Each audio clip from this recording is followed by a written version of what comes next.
ಎಲ್ಲರಿಗೂ ನಮಸ್ಕಾರ. Welcome to my channel heart beats for dance.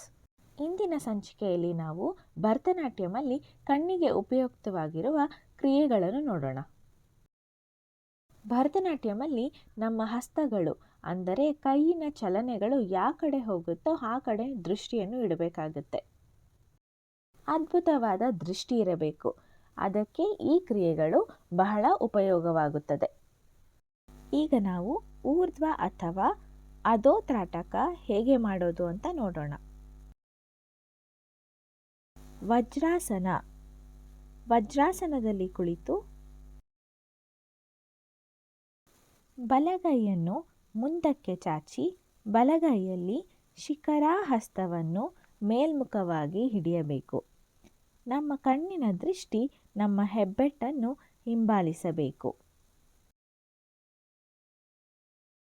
ಚಾಚಿದ ಬಲಗೈಯನ್ನು ನಿಧಾನವಾಗಿ ಮಧ್ಯದಿಂದ ಮೇಲಕ್ಕೆ, ಪುನಃ ಮಧ್ಯಕ್ಕೆ ಮತ್ತು ಮಧ್ಯದಿಂದ ಕೆಳಕ್ಕೆ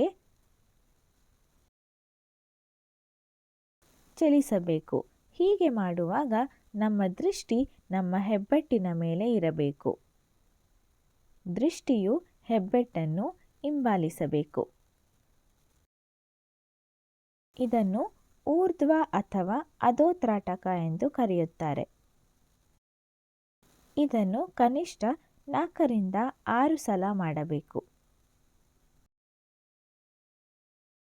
ನೃತ್ಯದಲ್ಲಿ ದೃಷ್ಟಿಯು ಬಹು ಮುಖ್ಯ ಪಾತ್ರ ವಹಿಸುತ್ತದೆ. ಅದ್ಭುತ ದೃಷ್ಟಿಯನ್ನು ಪಡೆಯಲು ಈ ಕ್ರಿಯೆ ಬಹಳ ಉಪಯುಕ್ತವಾಗಿರುತ್ತದೆ. ಈ ಕಂಟೆಂಟ್ ನಿಮಗೆ ಇಷ್ಟವಾದಲ್ಲಿ ಲೈಕ್, ಶೇರ್, ಸಬ್ಸ್ಕ್ರೈಬ್ ಮಾಡಿ. ಧನ್ಯವಾದಗಳು.